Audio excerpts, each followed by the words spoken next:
Delhi police ने एक बार फिर अपराधियों की नींद उड़ाने वाला अभियान चलाया है। साउथ ईस्ट जिले में ऑपरेशन आघात के नाम से हुई इस बड़ी कार्रवाई ने अपराध की जड़ों को हिलाकर रख दिया। रात भर चले इस ऑपरेशन में पुलिस ने जिस तरह दबिश दी, उससे साफ हो गया कि अपराध और अपराधियों के लिए दिल्ली में कोई जगह नहीं बची है। करीब 500 पुलिसकर्मी और 40 अलग अलग टीमों की तैनाती के साथ छेड़े गए इस अभियान में पुलिस ने 63 अपराधियों को दबोच लिया है। इनमें हथियारबंद बदमाश, शराब और ड्रग्स के तस्कर, जुआरी और संपत्ति अपराध में लिप्त आरोपी शामिल हैं। बरामदगी की लिस्ट भी लंबी है। 14 देसी कट्टे, 1 पिस्तौल, 24 जिंदा कारतूस, 16 चाकू, 6338 क्वार्टर अवैध शराब, तकरीबन 6 किलो गांजा, हीरोइन, MDMA तस्करी में शामिल मोटरसाइकिलें और जुए की नकदी। पुलिस की इस कार्रवाई की सबसे अहम पहलू यह रहा कि दबिश उन संवेदनशील इलाकों में दी गई जहां अपराधियों की सक्रियता को लेकर लगातार पुलिस को शिकायतें मिल रही थी। खुफिया जानकारी और बारीकी से की गई निगरानी के आधार पर जैसे ही पुलिस की टीम निकली, अपराधियों को समझ ही नहीं आया कि शिकंजा कब कस गया। इस ऑपरेशन की कमान DCP south east Hemant Tiwari के हाथों में थी। ज्वाइंट CP संजय जैन की देखरेख में एडिशनल DCP ऐश्वर्या शर्मा, ईशान भारद्वाज समेत तमाम ACP, SHO और ऑपरेशन सेल ने मिलकर इस बड़ी कार्रवाई को अंजाम दिया है। ऑपरेशन आघात के नतीजे दिखाते हैं कि पुलिस जब ठान ले तो अपराध का बड़ा जाल भी टूट सकता है। यह अभियान न सिर्फ अपराधियों के लिए आघात है, बल्कि आम जनता के लिए राहत की सांस भी है। वहीं दिल्ली पुलिस के इस एक्शन के बाद कई सवाल भी खड़े हो गए हैं जो पूछे जाने बेहद जरूरी है।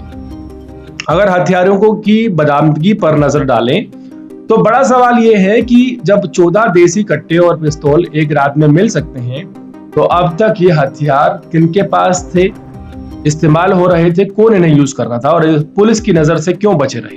क्या यह बरामदगी किसी बड़े गैंग का हिस्सा है या फिर केवल छोटे मोटे अपराधियों तक ही सीमित है?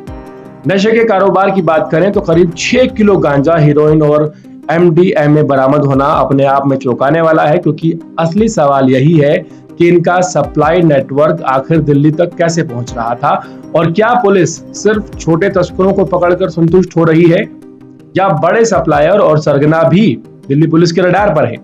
इस तरह अवैध शराब का मामला भी उतना ही गंभीर है। 6338 क्वार्टर बरामद होना बताता है कि यह धंधा किस पैमाने पर चल रहा है। लेकिन सवाल यह है कि क्या यह शराब दिल्ली में ही खपाई जा रही थी या बाहर से लाई जा रही थी? हर बार इतनी बड़ी खेप पकड़े जाने के बावजूद शराब माफिया का कारोबार बंद क्यों नहीं होता? कार्रवाई पर यह भी सवाल है कि क्या यह केवल एक रात की सफलता है या सच में अपराध की जड़ों तक पहुंचने की कोशिश है? और क्या आने वाले दिनों में भी इसी तरह के अभियान चलते रहेंगे या ये महज दिखावे तक सीमित रह जाएगा?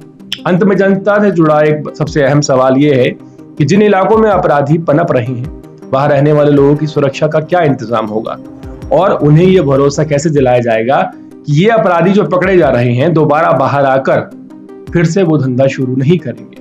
तो ये तमाम गंभीर जो सवाल हैं ये भी पूछे जाने बहुत जरूरी हैं, इनका जवाब मिलना भी बहुत जरूरी है। दिल्ली के अलग अलग अगर बात की जाए इलाकों में दिल्ली पुलिस लगातार छापेमारी कर रही है।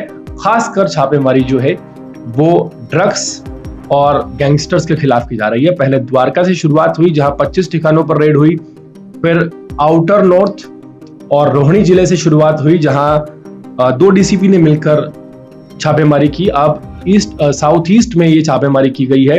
इसी तरह पूरी दिल्ली के अलग अलग इलाकों में छापेमारियां की जा रही हैं। हालांकि जो आउटपुट सामने आया है वो संतोषजनक है, लेकिन सवाल फिर वही है, इस बात की क्या गारंटी है कि ये एक लहर में चलने वाला दिखावा नहीं है? और दूसरा सवाल सबसे बड़ा ये है कि क्या पुलिस इस बात को सुनिश्चित करेगी कि यही अपराधी कुछ ही दिनों में बाहर ना आकर दोबारा से ये धंधा शुरू नहीं कर देंगे?